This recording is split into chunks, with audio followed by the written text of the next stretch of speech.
Good evening from Washington. I'm Doug Blair in for Larry O'Connor, who's on vacation. And friends, we are looking at the most corrupt administration in American history. President Joe Biden likes to pretend that he's just some harmless old man, but the woke administration is putting you in a bad position on both the economy, the border, and pretty much anything you can imagine. Representative Bob Good, Republican from Virginia's 5th District, has been hounding the president, making sure to keep him to account. Congressman, welcome to the show. Great to be with you. Thanks for having me again. Am I off the mark here? Is this the most corrupt administration we've seen here in American history? Newt Gingrich seemed to think so, and I trust what he says quite a bit. Well, you have a president who has taken action that he has recognized as unconstitutional. He said he didn't have the authority to rescind the student loan, extend the eviction moratorium, I should say, about a year ago. He did it anyway. He said he didn't have the authority to execute the student loan transfer scheme. He tried to do that anyway. Thankfully, the Supreme Court overrode him on that. This is a president who has facilitated intentionally, purposely a border invasion. But perhaps we are on the verge, as you've kind of suggested, on the biggest political scandal in the history of the country, where we have our own sitting president has been alleged, according to what is described as a credible FBI informant, actually two informants, that he is engaged in a bribery, corruption, influence peddling scheme that he and his family have benefited to the tune of some $10 million or more. Absolutely. Congressman, I think I'm noticing a trend here with the president where the rules just don't apply to him, right? So he says, I can't do this, right? The law says I can't do it, but he does it anyway. Or when his son is involved in a business dealing that's pretty corrupt, it doesn't matter because he's a Biden and therefore it doesn't apply.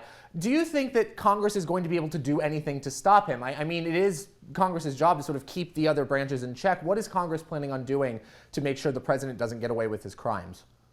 You make a great point here. The brazenness with which he, along with his administration, continue to abuse power and to exercise justice in sort of a two-tiered system. You know, we have a tremendous loss of faith and trust in our once sacred institutions such as federal law enforcement and, again, our Department of Justice, as I now describe it. But the president doesn't seem to fear the actions of Merrick Garland or others within his administration. So you do certainly see a brazenness that we have not seen before with this president.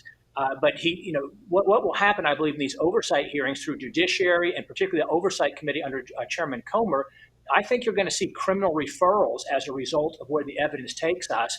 But it'll go, at least currently in the next year and a half, to the Department of Justice under Merrick Garland, who shows no interest in pursuing those unless there's tremendous public pressure that we've not seen before. But I would make one other point. The media also, and I appreciate you having us on this topic, of course, but the media also has a responsibility to pursue evidence and corruption and truth wherever it may take us, and to take responsibility. Their responsibility is essentially to hold government accountable at all levels, especially at the highest levels of government. And when I've asked the reporters, hey, why don't you ask me about the Biden corruption scandal? They say, well, wait until crime or charges are filed. They certainly didn't apply that same standard to President Trump. Absolutely. No, it does seem like there's a set of double standards at play here. Congressman, I'll speak quite frankly with some people out in the heartland. I'll talk with them and I'll say, well, you know, the corruption in Washington seemingly is endless. And they ask me, well, what's going to change then? What are we going to do and actually get this solved? Are we going to have a solution here? Do you believe that impeachment is possibly on the table? It seems like it would be the ultimate act of, you are corrupt, you have committed crimes against the American people, therefore, here is your consequence. Well, honestly, from a probability standpoint, I would say it's unlikely. However, I signed on impeachment articles last term. I'm on impeachment articles again this term. I think the president should be impeached because of the border evasion alone. Never in the history of the country has our own president done more to intentionally harm the United States than what he's done with the border. 7 million illegals who've come in, 1.5 million criminal gotaways, unknown number of terrorists and criminals who've come in, Chinese nationals increased tenfold since this president took office, even just the last year. So the impeachment should be warranted based on the border. We don't need any more investigation for that. That said, again, I think there will be crimes uncovered in Comer's investigation, which I think will result in criminal referrals, but that may not be until the end of this president's term. But to get it through a majority in the House, to get it through 2/3 of the Senate, to have actual impeachment be the result, I would say that is a unlikelihood, even if it's supported begrudgingly by Republican leadership in the House. Absolutely. Now, you mentioned the border, obviously, that you could place squarely at the feet of Alejandro Mayorkas, the head of DHS. If it's not possible, maybe necessarily, to convict President Biden, I think there are even certain Democrats who acknowledge that the border is just a complete disaster, that we have all these gotaways, that we have people entering the interior pretty much daily. Would we maybe be looking at impeachment proceedings for Alejandro Mayorkas? Well, and what I described a few moments ago is kind of competing truths. So we need to do the right thing, follow our responsibility in the House, even if it may not result in a conviction as it relates to the president. But your point is well made about Mayorkas.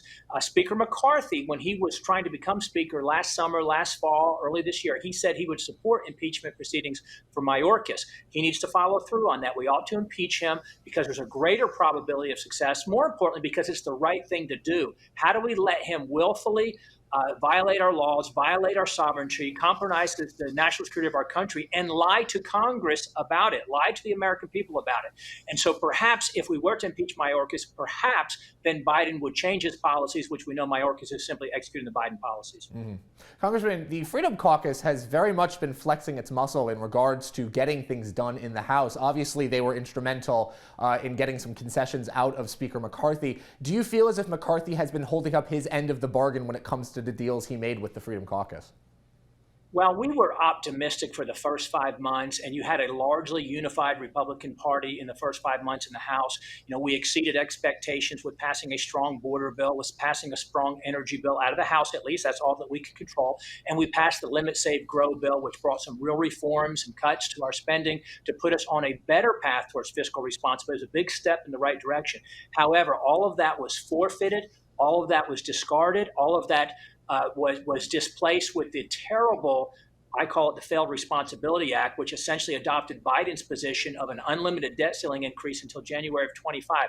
That splintered or fractured the governing conservative coalition. We are trying to rebuild that. We're having meetings with the Speaker. We want him to succeed because the country needs him to succeed, but we need to succeed on pursuing true conservative policy that the American people elected us to pursue. And so my hope is in the appropriation process and the spending will follow the pledge, the promise, the commitments that were made early in the year, which was to go back to pre-COVID spending on non-defense discretionary spending. That's what we're committed to trying to do in the Freedom Caucus. Absolutely. Congressman, last minute here, going into the 2024 election season, do you believe the GOP is primed to take back the Senate and the White House from the Democrats? It seems like President Biden is quite weak. The map looks very favorable to the GOP and the Senate. Do you feel like we're primed to take the trifecta again?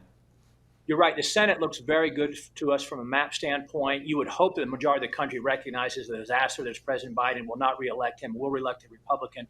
But I believe, some in our party think that the way to get a stronger majority in the House or to keep the majority, get the Senate, get the White House is to go tepid, benign, vanilla, sort of compromise the Democrats. I think we need to be bold and strong in the House to show the American people what we would do if they gave us power, validate they trust they put us back on November 8th, and follow through in things that we pledged during the election season. Absolutely. Well, fingers crossed that we are able to do that. Fiery interview from Representative Bob Good, Republican from Virginia's 5th District. Congressman, thank you so much for your time. Always a pleasure to have you on.